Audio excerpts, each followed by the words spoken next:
Good evening guys, कैसे हैं आप सभी। चलिए, आज जो हम टॉपिक करने वाले हैं वो टीचिंग एप्टीट्यूड में है पेडागोगी, एंड्रोगोगिकल और ट्यूटोरियल।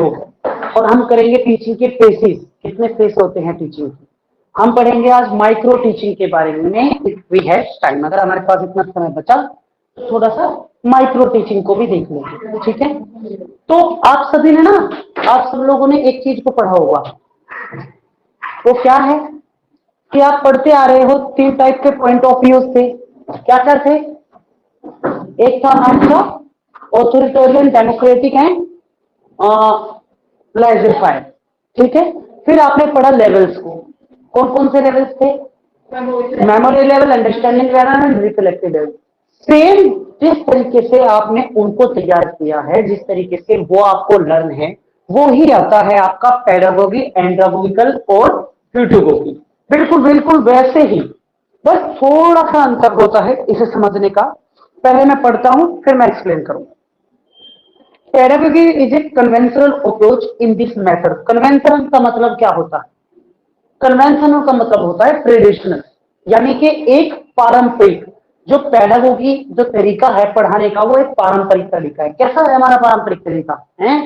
टीचर का क्लास में आना, बच्चों को पढ़ाना, न्यू नॉलेज देना, ये सब क्या है? एक कन्वेंशनल क्या है? मेथड है। इन दिस मेथड में, इस मेथड में द इंस्ट्रक्टर मोर और लेस, जो इंस्ट्रक्टर्स होते हैं, इंस्ट्रक्टर्स कौन होते हैं? इनके टीचर, निर्देशक जो होते हैं, वो कैसे हो सकते हैं? मोर एक्टिव भी होते हैं और लेस एक्टिव भी होते हैं, दोनों होते हैं। Control and the material to be learn and the pace of learning while presenting the course content to the student. इसमें क्या किया जाता है?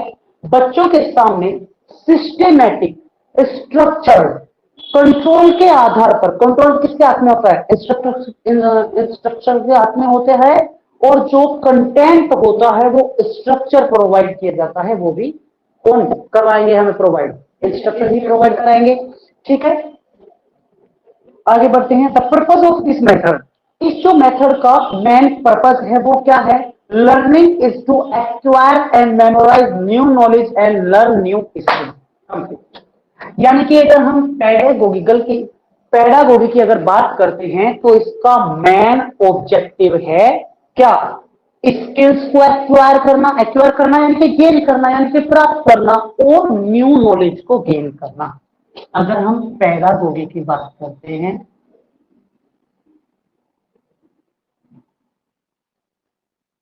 पेडागोगी मॉडल,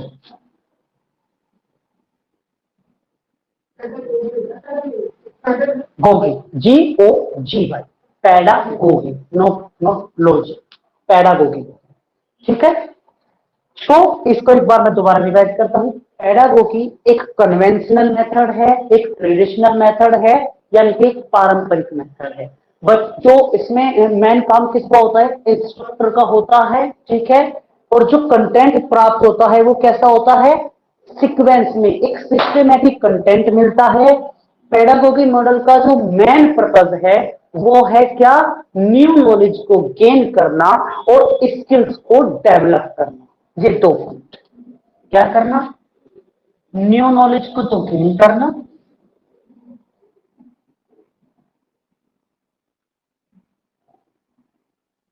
न्यू नॉलेज, और स्किल्स को डेवलप करना।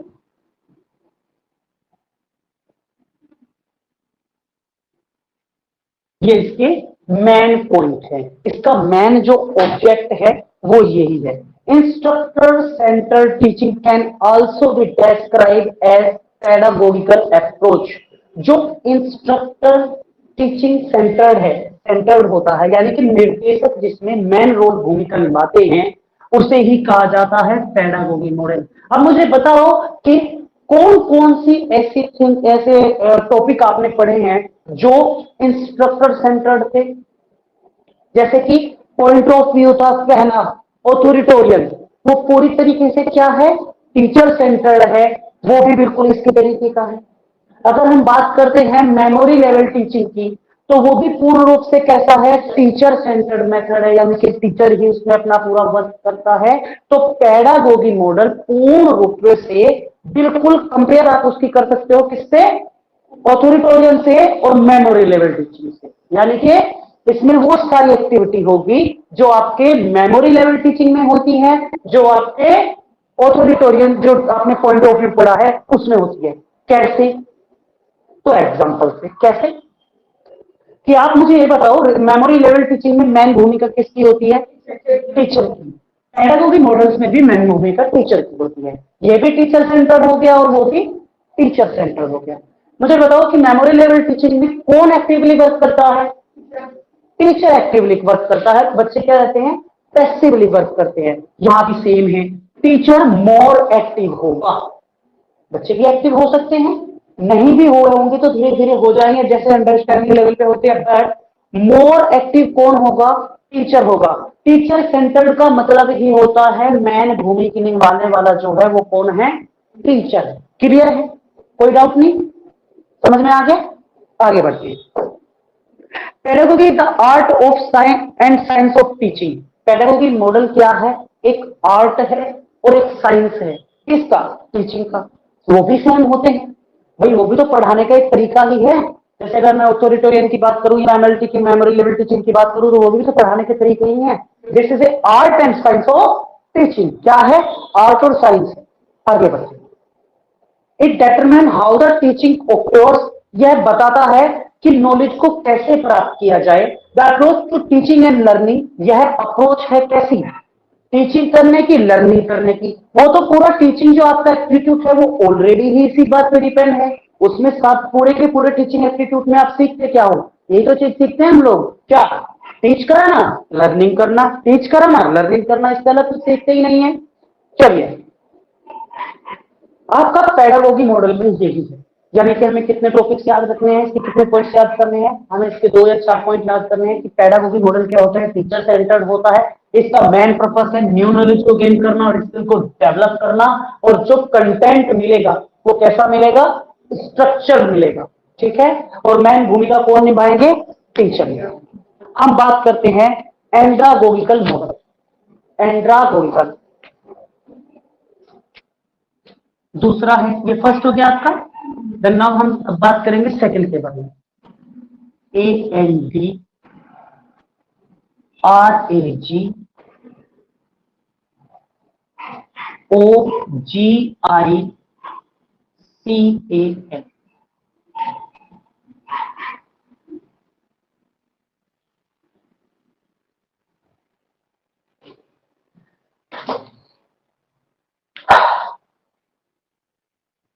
अब बच्चे भी 2 तरीके के होते हैं, एक एडल्ट और एक जो छोटे बच्चे उन्हें क्या बोलेंगे, जो एडल्ट नहीं होते, यानी कि मैच्योर, इनमेच्योर भी बोल सकते हो ना। एक मैच्योर हो जाते हैं वो एडल्ट हो जाते हैं, वो जो मैच्योर नहीं होते वो छोटे बच्चे कहलाते।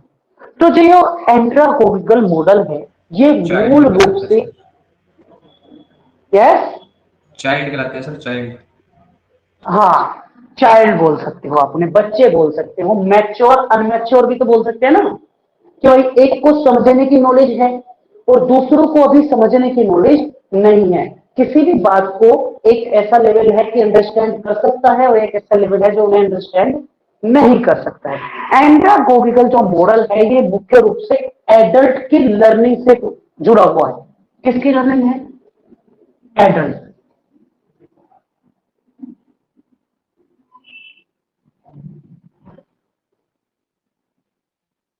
एडल्ट लर्निंग से। एक बार मैं इसको रीड करता हूं फिर एक्सप्लेन करता हूं। The word come from Greek Andhra meaning man and Gogi.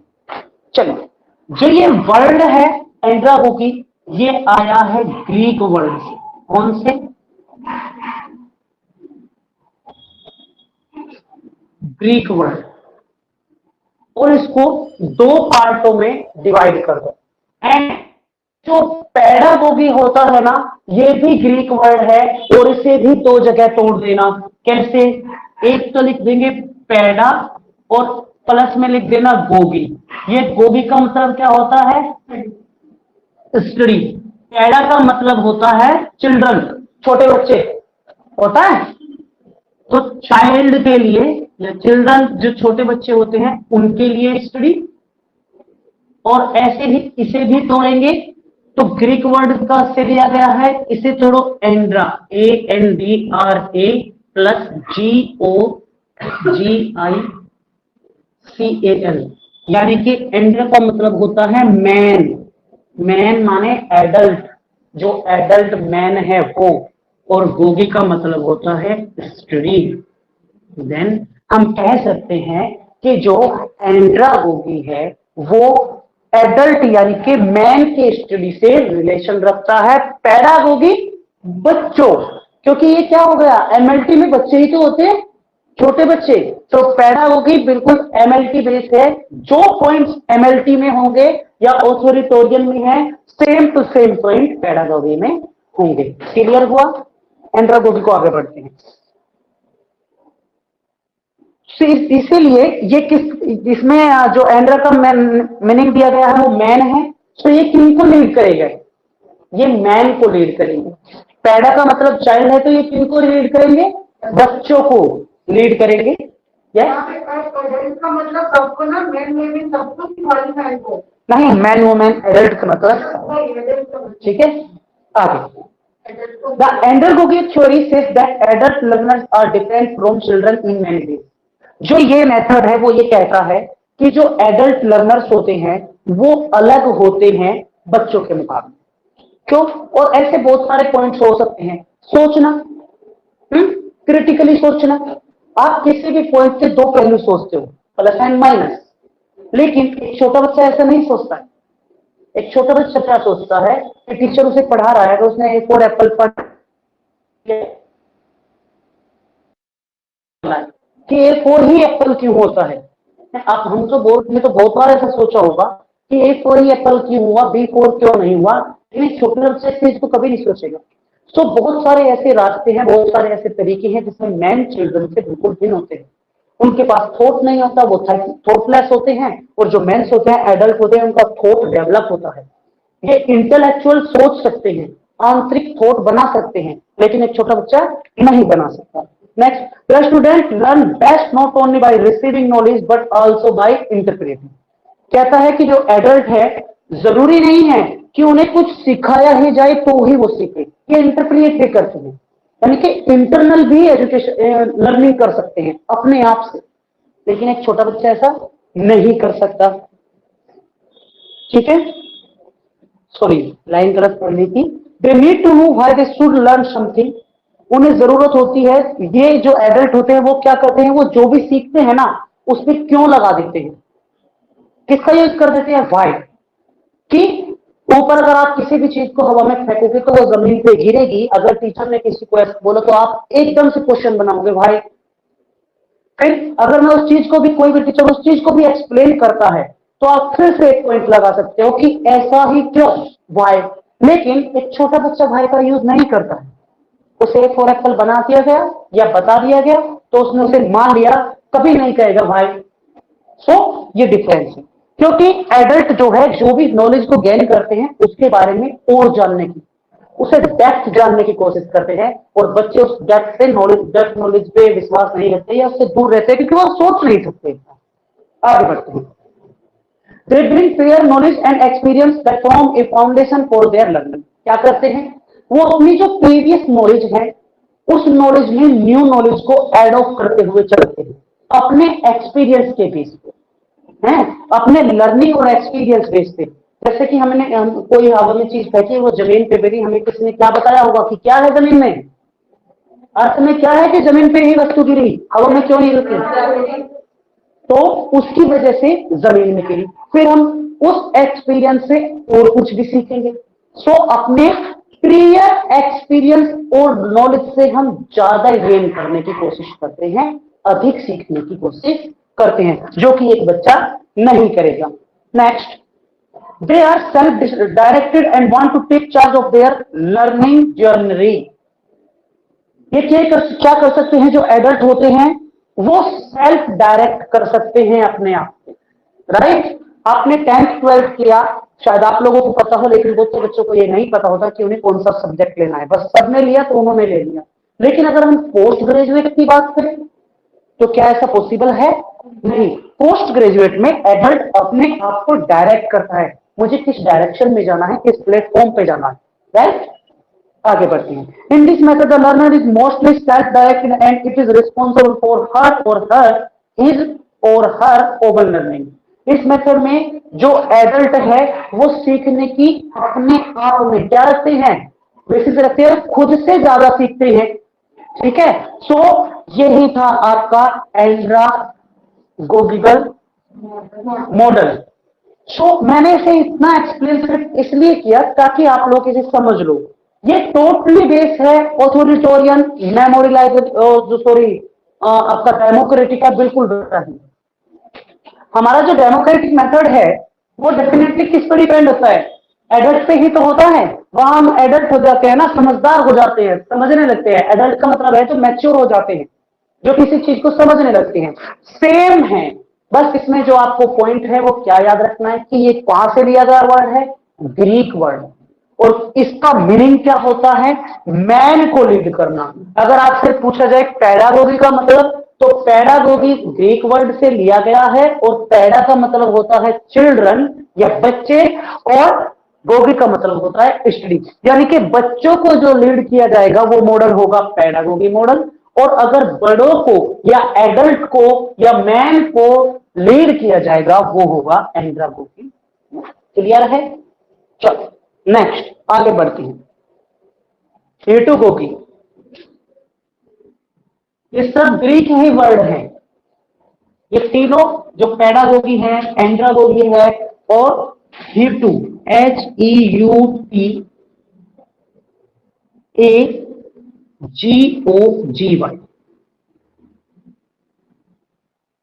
एंड्रागोगिकल और हेटुगोगी दोनों लगभग सेम, ज्यादा अंतर नहीं है। But this is A learning method and it is also a learning method, right.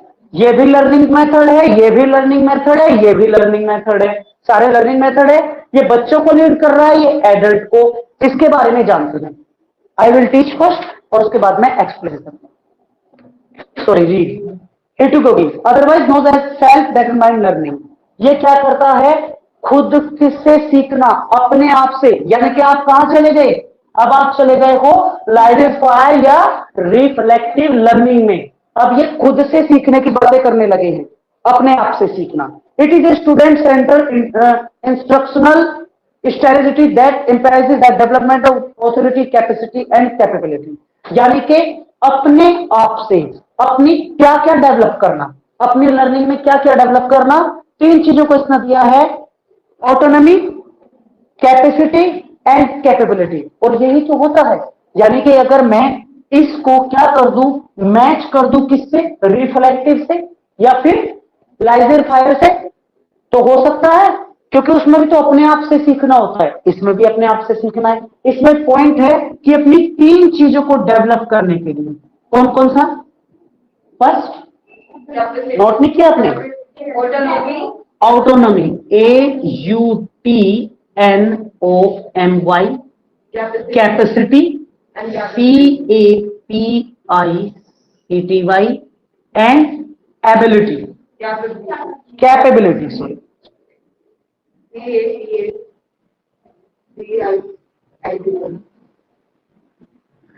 यानी कि अपनी कैपेसिटी को, कैपेबिलिटी को और ऑटोनॉमी को डेवलप करना, यानी कि इंक्रीज करना, बढ़ाना, इनका डेवलप करने के लिए ये वर्क करता है कौन, हेटुगोगी। आगे बढ़ते हैं। द गोल, यस, अगर किसी में एक सेंटेंस आता है, स्टेटमेंट आती है, तो वो पूछते हैं कि कोई भी जैसे ये इसका ले लिया, वो तो हेटुगोगी, यस, और रिफ्लेक्टिव या फिर दूसरा जैसा रेजिस्टिव। हाँ, इन तीनों में से बताओ इस सेंटेंस को कौन सा, तो क्लैरिटी से किस पर, क्योंकि तीनों होते नहीं थी, ये मॉडल्स हैं, मॉडल तो रखते हैं। प्रायोरिटी इसे ही दोगे, बट ऐसा क्वेश्चन बनेगा नहीं, दिस इज ए फैक्ट। लेकिन मॉडल्स ये है, मेन काम जो हम टीचिंग में मॉडल्स का यूज करोगे ना, मॉडल्स का यूज होता है ना, तो ये ही है, वो पॉइंट ऑफ व्यूज हैं, पॉइंट ऑफ व्यू से लेवल है, यानी कि वो सोचने के अलग अलग तरीके हैं। पॉइंट ऑफ व्यूज में आप देख रहे हो कि उसका क्या है, लाइजर भाई, वो उसके एक वो टीचिंग को देखने का एक तरीका है, ठीक है, वो मेथड नहीं है, वो उसके सोच है। अभी आपने जो हमने पढ़ा है ना कि अलग अलग पॉइंट ऑफ व्यू होते हैं, कौन सा पॉइंट था जिस पे अभी हमने एक्सप्लेन किया था इससे पहले क्लास में? अरे इससे पहली क्लास में हमने किया था ना, यस, इंटरपर्सनल में हमने किया था, कौन सा? सोक्रेट, सोक्रेट को हमने डिफाइन किया था, सेम। वो क्या है हमारे, अब मेरे किसी चीज को देख के सोचने का तरीका अलग है, आपके किसी चीज को देख के सोचने का तरीका अलग है, बट एक मेथड अगर बनाया गया है तो प्रायोरिटी किसे दोगे? मेथड को दोगे या अपने माइंड से दोगे? मेथड को दोगे। प्रायोरिटी फर्स्ट किसे मिलेगी?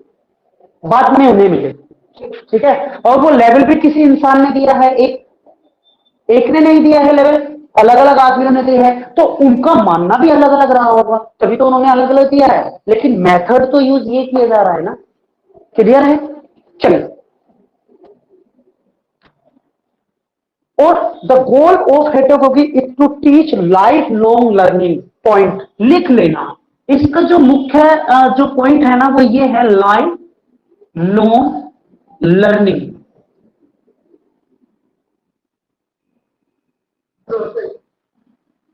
लर्निंग यानी कि ये कहता है कि इसका जो गोल है पेडागोजी ये कहता है कि इंसान वैसे भी, और ये एक सच है, दिस इज ए ट्रूथ, कि आप अपनी लाइफ से पर डे कुछ नया सीखते हैं, और हम ऐसा लाइफ टाइम करते हैं, पूरी जिंदगी हम कुछ ना कुछ सीखते हैं। अगर आप चल रहे हो तो तब भी आप कुछ सीख रहे हो, अगर आप बैठे हो तो भी आप कुछ सीख रहे हो। हम अपने हर पॉइंट से, हर मोमेंट से कुछ ना कुछ नॉलेज को गेन करते हैं, और ये भी यही कहता है कि हमें क्या करना चाहिए, लाइफ टाइम कुछ ना कुछ सीखते रहना चाहिए। Okay, by nature pedagogical learning is not necessarily liner और plane, but much more informal and parallel with how people learn best outside of a school setting। ये क्या है? ये कहता है कि पेडागोजी ये कह रहा है कि बेस्ट टीचिंग या बेस्ट लर्निंग वो होती है जिसे हम आउट ऑफ स्कूल सीखते हैं। जैसे एग्जांपल, आपको कहा कि बड़ों का सम्मान करना चाहिए या गरीबों की मदद करनी चाहिए, लेकिन इसका अगर आपको नॉलेज को अच्छे से गेन करना है, आपने स्कूल में इस चीज को सिर्फ बुक्स नॉलेज के आधार पर गेन किया, बट रियल में आप आउट ऑफ स्कूल जब ऐसा करते हो तो आपको रियल नॉलेज उसकी तभी मिली, राइट? चलिए, इसमें इतना ही था इसका। सर ये इसमें मुझे ये बताओ, what, yes sir, out of school में अगर लर्निंग होती है, आउट ऑफ स्कूल की लर्निंग के बारे में जैसे आप बता रहे हैं, तो ऐसे तो अलग अलग इन्वायरमेंट में अलग अलग चीजें होती हैं, तो वो भी तो गलत हो जाएगा ना, फिर तो उसमें हम ठीक तो नहीं सीख सकते। यस, बिल्कुल होती है।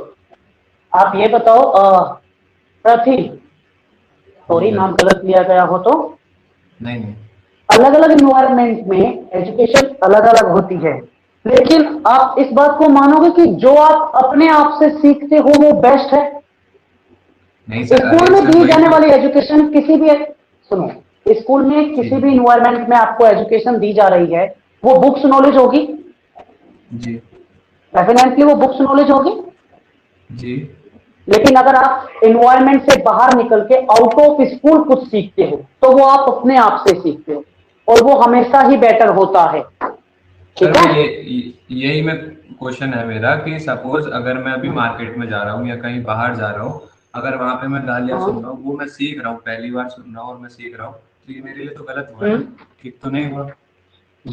बिल्कुल, बट इट इज नेचर, क्योंकि सब कुछ हम देखो, एजुकेशन हम जो हम लर्निंग करते हैं वो सिर्फ हम अपने आप से या टीचर्स नहीं करते हैं, बहुत सारे सोर्सेज हैं, हम बहुत सारे सोर्सेज से, और डेफिनेटली जो आपने एग्जांपल दिया है गाली, वो हम इन्वायरमेंट से सीखते हैं।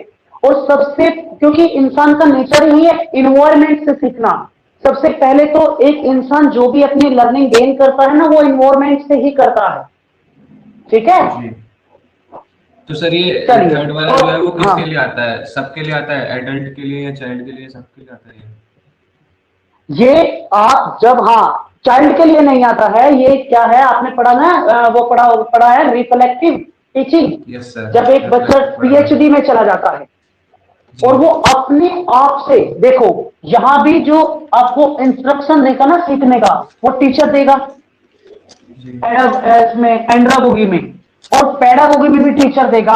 बट हीटियोलॉजी में आपको कोई इंस्ट्रक्शन नहीं दिया जाएगा। आउट ऑफ स्कूल लर्निंग का मतलब है आप जो भी सीखते हो स्कूल के बाहर से अपने आप करके सीखते हो। This is the difference between. Okay, any question, anyone? No sir, no no. चलिए आगे बढ़ते हैं। इनके डिफरेंसेस को अच्छे से एक बार देख लेना। मैं एक बार बता देता हूं कि देखिए, पैडागोगी लीड करता है बच्चों को, एंड्रागोगी लीड करता है एडल्ट को या मैन को, और हीटरगोगी क्या कहता है, ये जो भी आप अपने आप से सीखते हो वो बेस्ट है।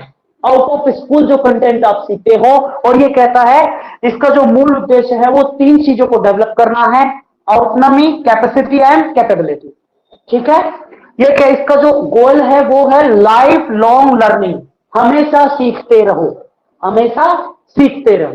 बस इसका एक बार स्क्रीनशॉट क्लिक कर लो।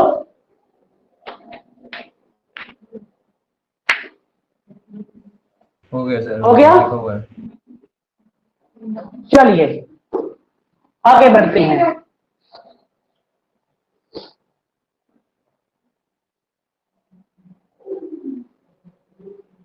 अब हम बात करेंगे फेसेस ऑफ टीचिंग, यानी कि टीचिंग को के जो स्टेप्स होते हैं ना टीच करने के, वो क्या क्या होते हैं, कैसे कैसे एक टीचर आपको टीचिंग कराता है।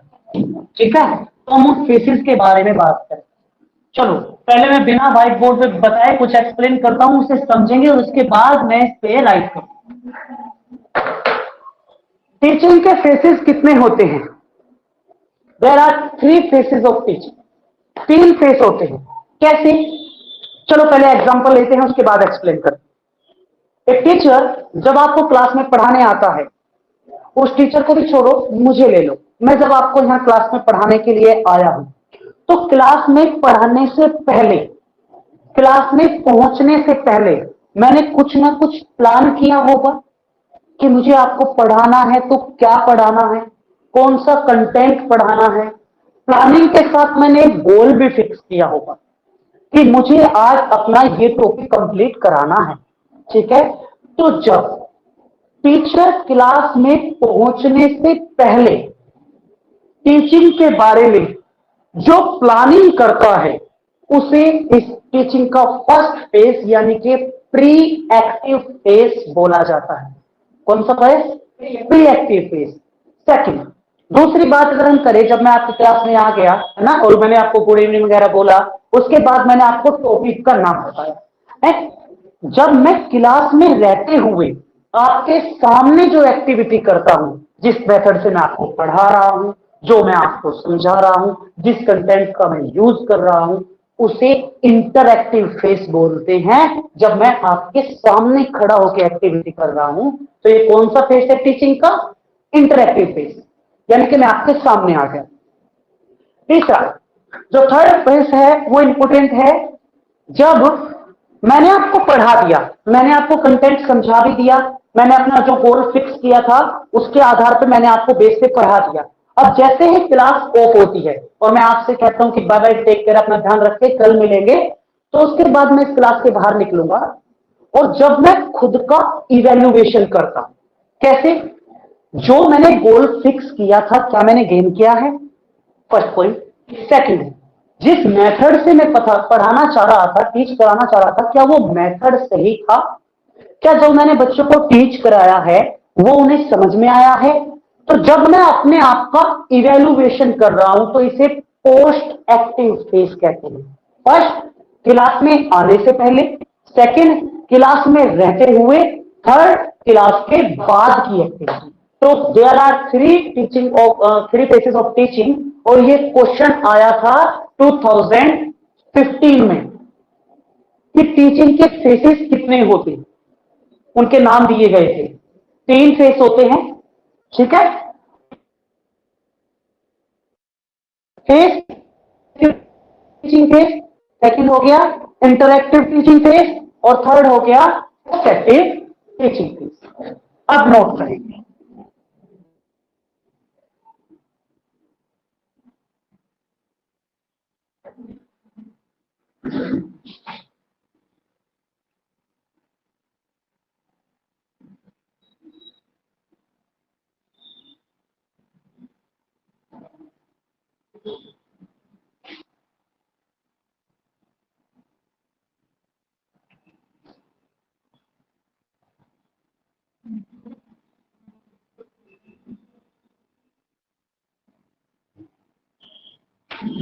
क्रिएटिव, इंटरेक्टिव,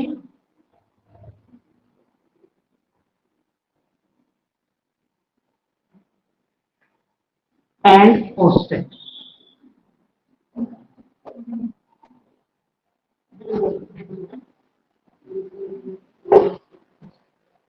अब एक बार मैं इनको रीड कर देता हूँ। क्रिएटिव, सर थर्ड क्या लिखा है सर? लाइट का वो पढ़ रहा है इसको।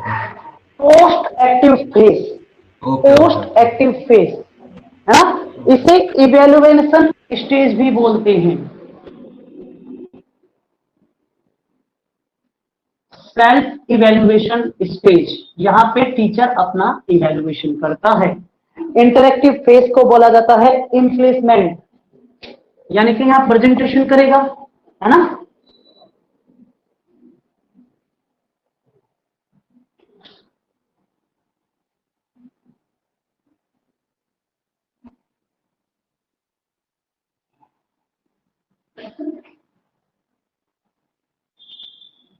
इसके सेकंड नाम भी इंपॉर्टेंट है, याद रखना जरूर, ठीक है। And it's also planning phase.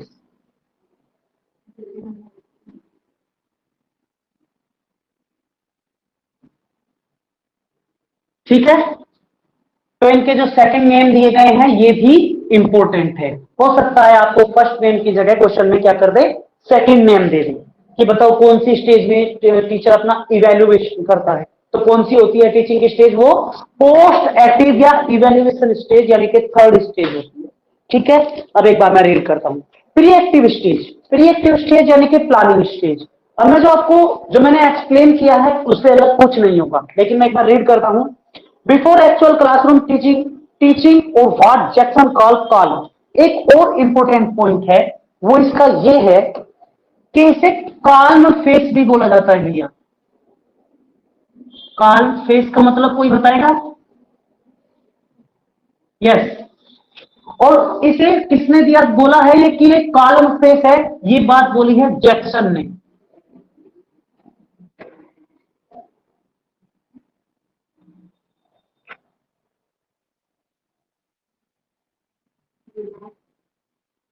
ये बात बोली है जैक्सन ने कि ये काल्म फेस, काल्म फेस का मतलब होता है शांत। एक, क्योंकि अब टीचर जब मैं कोई चीज प्लान कर रहा हूं तो वो एक शांत रेंज होगी, काल्म होगा, वहां पीस होगी, शांति होगी। मैं अपने आधार पे क्या करूंगा, प्लानिंग करूंगा। तो इसे काल्म फेस भी बोला जाता है। और इसे बोला किसने है ऐसा? जैक्सन ने। पार्ट ऑफ टीचिंग यानी कि हिस्सा है किसका? काल्म फेस, यानी कि calm part of a teaching हिस्सा है, एक शांत हिस्सा है टीचिंग का। A teacher has to perform many task. क्या करता है टीचर? बहुत सारे टास्क बना लेता है, यानी कि प्लानिंग कर लेता है। फिर क्या करता है? This task include such A preparing lesson plan, यानी कि किसी जो मुझे लेसन यहाँ पे एक्सप्लेन करना है उसका प्लान कर लेना, उसको तैयार कर लेना। फिर क्या करता है? Arranging precision equipment within the classroom, manning paper, staving test report, ETC. यानी कि अब अगर आप बुक इसके अकॉर्डिंग मैं आपको एक्सप्लेन करूं तो ये कह रहा है कि पहले क्या करता है टीचर, अपने जो भी उसको पढ़ाना है ना कंटेंट, उस लेसन की प्लानिंग बना लेता है अच्छे से। इसे फेस भी बोला जाता है, जिसे जैक्सन ने दिया था। और इसमें क्या करता है? सारे इक्विपमेंट, क्या क्या मुझे क्या क्या पढ़ाने के लिए चाहिए, है ना। मुझे चाहिए नोट्स, मुझे चाहिए पेन, बोर्ड, ईटीसी, जो भी मुझे थिंग्स जरूरी हैं पढ़ाने के लिए, वो सब यहाँ प्लानिंग कर लेगा, यही तो लेके आएगा। जैसे कि मुझे मेरे नोट्स चाहिए, without notes I can't teach. तो मैं क्या करूंगा? सबसे पहले मैं अपने नोट्स प्लानिंग के बेस पे उन्हें लेके आऊंगा ना, तभी क्लास के अंदर आऊंगा। So this is your pre active phase. Next आगे बढ़ते हैं। Post active. Post active behaviour is more और less declarative. The teacher at this stage hypothesis about the problem outcome of his action. अरे interactive है ना, reactive face, sorry इसी में ही है। ये कहता है, एक और पॉइंट है कि टीचर यहां पे अपनी हाइपोथेसिस बनाता है। मतलब क्या होता है? यस, वो उस बात को सोच के चलता है कि मुझे आज ये पढ़ाना, पहले से मान के चलता है, हाइपोथेसिस को रेडी करता है। The teacher as this stage, ये हो गया है complete. As the teacher decided what textbook to use or how to group the children for reading or whether to notify students present to their poor performance, यानी कि यहाँ पे ये भी टीचर सोच रहा है कि वो बच्चों के सामने जो प्रेजेंटेशन देगा वो किस तरीके से देगा, यानी कि पूरी प्लानिंग बनाएगा, पूरी तरीके से प्लान बनाएगा। पहले गोल फिक्स करेगा, फिर उसके आधार पर क्या क्या उसे चीजें चाहिए, क्या क्या इक्विपमेंट की जरूरत पड़ेगी, वो लेके आएगा। अपनी हाइपोथेसिस को कंप्लीट करने के लिए उसे क्या क्या जरूरत है वो सारी चीजें लाके प्लानिंग करेगा, और उसके बाद अब वो क्लास की तरफ बढ़ेगा। ठीक है,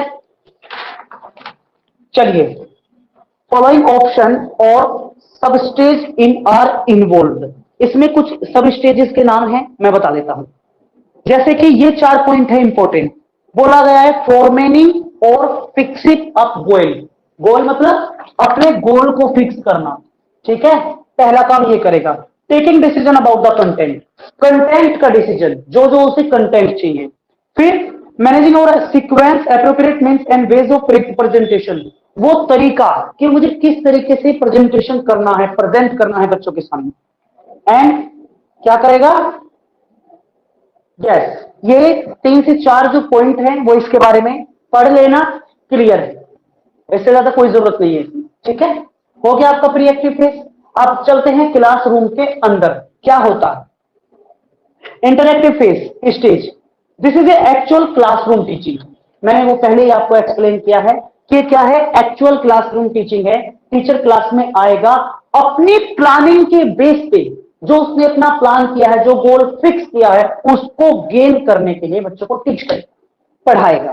ठीक है, एट दिस स्टेज, इस स्टेज पर the teacher uses A number of strategy for achieving the goals already set, यानी कि क्या करता है, जो गोल फिक्स किया गया है उस गोल को अचीव करने के लिए यहां क्या करता है टीचर, एक्टिविटी करेगा, है ना, जो यहां पे उसने सोचा है उसके लिए यहां वो काम करना शुरू करेगा।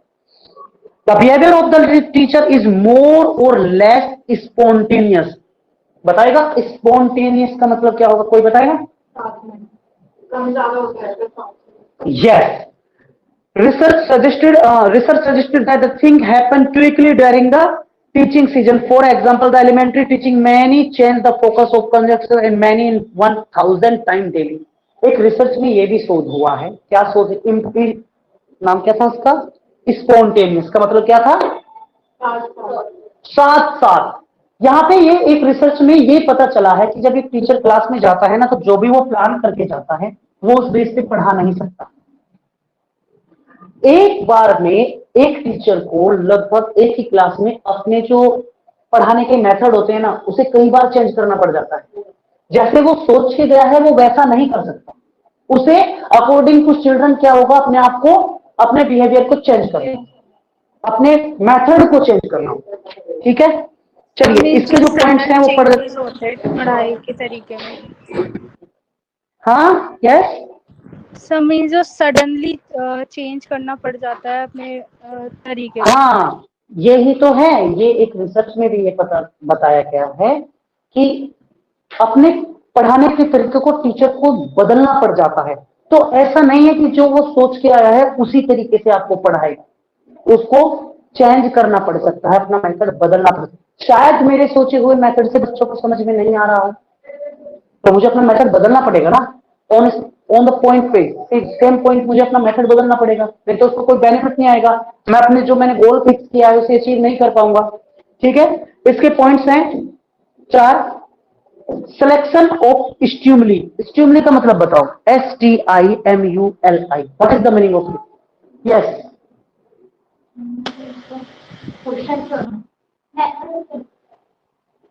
क्वेश्चन करना, यस, मेथड कह सकते हैं। क्या बोला गया है? STIMULI,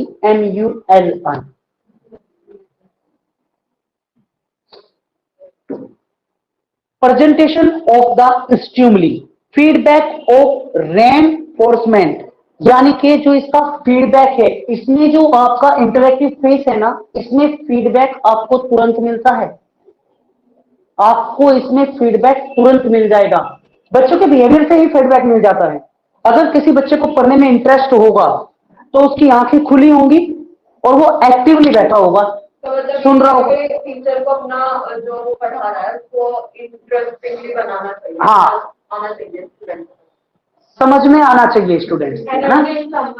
चलो, develop of strategy of teaching, इससे क्या होगा, टीचर्स की क्या होगी, development of strategies of teaching, जो पढ़ाने की जो स्ट्रेटजी है ना, जो तरीके हैं, वो क्या होंगे, इससे डेवलप होते हैं। ठीक है, आगे बढ़ते हैं। पोस्ट एक्टिव, और पोस्ट एक्टिव के बारे में मैंने आपको बताया कि इवेल्युएशन सिस्टम है, नीचे सेम चीजें लिखी हुई हैं। क्या बोल रहा है, the post active stage concrete evaluation provide necessary feedback, यानी कि जो फीडबैक, जो भी फीडबैक यहां टीचर को मिलेगा, जो भी फीडबैक टीचर को मिला है, इसी के आधार पर टीचर क्या करेगा, अपना इवेल्युएशन करेगा। जो मैंने कंटेंट पढ़ाया वो सही था या नहीं था। It is related to both teaching and learning, ये दोनों से जुड़ा हुआ है, ये स्टेज दोनों से जुड़ी ही है, टीचिंग से भी और लर्निंग से भी, क्योंकि इसमें सीख भी रहा है टीचर खुद भी। अच्छा, ये वाला मेथड अच्छा नहीं था, चलो इसको बदल देंगे, इस तरीके से नहीं पढ़ाएंगे, इससे बच्चों को इंटरेस्ट नहीं आता। आगे, the teacher analyse as to से what extent the student have grasped the material present to them. It is in fact the assignment of interactive process. Interactive process का मतलब ये इंटरएक्टिव प्रोसेस है। इंटर का मतलब क्या होता है, अपने आप इंटरएक्टिव, इंटरएक्टिव, इंटरएक्टिव, तो इंटर मतलब तो एक जगह होता है। हाँ, इंटरेक्टिव, ईच अदर प्रोसेस, एक दूसरे से बोलने वाला है ना। टीचर अगर बच्चों से बोलेगा तो बच्चों को कुछ बोल रहा है, वो इंटरेक्टिव होगा। यानी कि तभी तो इसमें आपको लर्निंग और टीचिंग, इसमें फीडबैक तभी तो मिलेगा। फीडबैक आपको कब मिलेगा, तभी मिलेगा ना, आपने कुछ भी पढ़ाया और फिर बच्चों ने भी आपको उस पर क्या दिया, रिस्पॉन्स दिया, तो वो आपका क्या हो जाएगा, पोस्ट एक्टिव। एक बार इसको रीड कर लेना, इसके मेन पॉइंट बस यही है, आपको पता होना चाहिए कि क्या होता है pre active phase, interactive phase and post active phase. Complete है।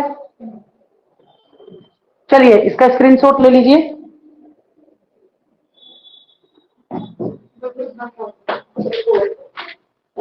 Sir please side. Yes please.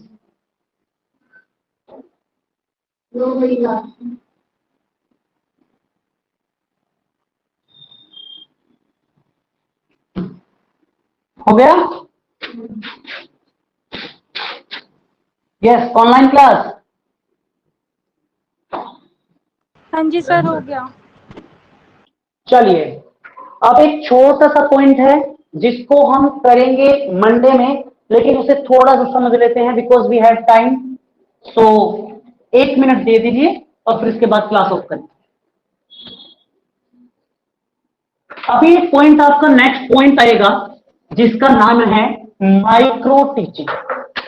So can you define कि क्या होता है micro teaching? Yes, anyone, online offline class, कोई भी बता सकता है? मुझे बताओ कि माइक्रो टीचिंग क्या होता है। The method of training teachers. Very good, very good. Yes, ये आपको क्या लगता है, इस पे जो टीचिंग वर्ड लिखा हुआ है ना, ये हमेशा कंफ्यूज करता है। This is not a teaching method, this is A training method for the teachers. जो डीम्ड यूनिवर्सिटी जैसे होता है ना, ऐसे ही डीम्ड टीचर होते हैं ना, जो बीएड और वगैरह जो बच्चों को पढ़ाने के लिए कोर्सेज होते हैं, जो टीचिंग के कोर्सेज करते हैं, वो होने वाले टीचर, जैसे कि आप लोग हो बनने वाले प्रोफेसर, वो होने वाले टीचर है, यानी कि बनने वाले टीचर हैं, उनको ट्रेनिंग दी जाती है माइक्रो टीचिंग में।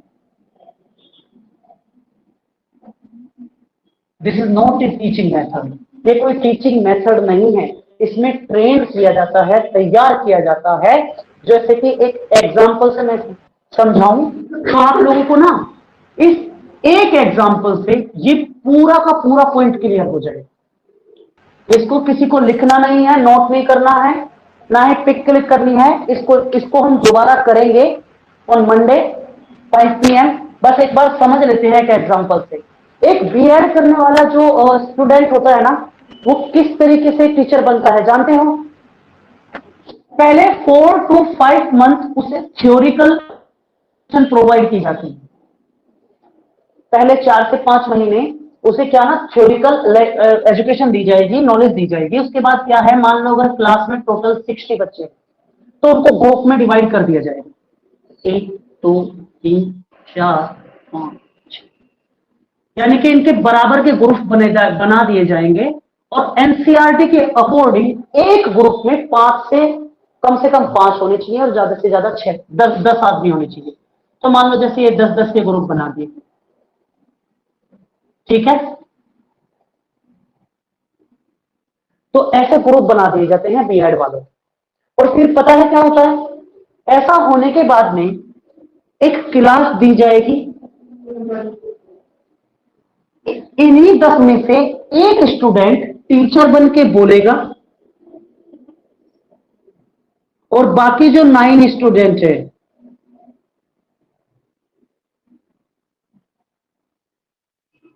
पूरी क्लास में जाती है, हाँ?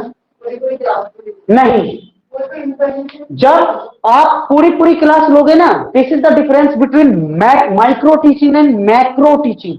जब आप पूरी क्लास लेते हो तो उसे मैक्रो टीचिंग बोलते हैं, बट वो भी पार्ट ऑफ ट्रेनिंग है, वहां भी ट्रेनिंग होती है।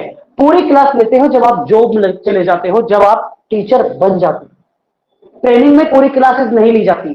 ट्रेनिंग में जब पूरी क्लास ली जाती है उसे मैक्रो टीचिंग बोला जाता है, ठीक है? यहां पे 5 से 6 मिनट तक एक पॉइंट पे एक इंसान बोलेगा और बाकी सब उसे सुनेंगे। जब इस एक्टिविटी को रियल क्लास में आप लेके जाते हो,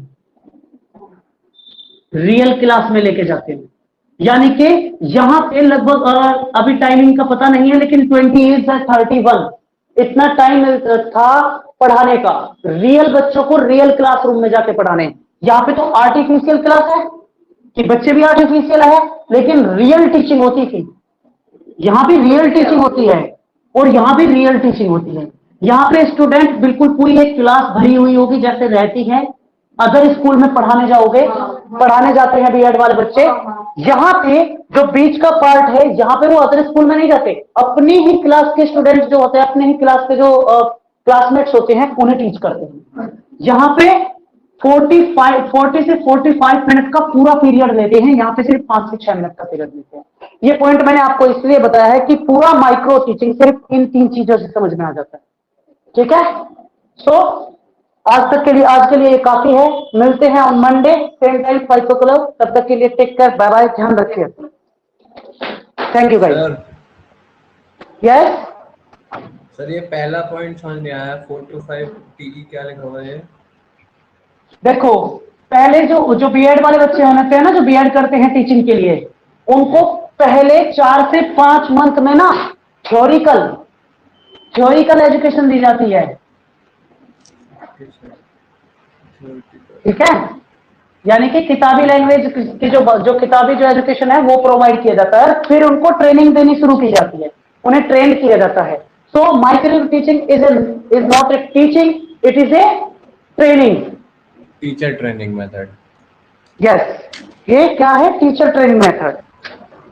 और किसी का कोई क्वेश्चन? नो। चलिए, थैंक यू, ध्यान रखिए अपना, ओके।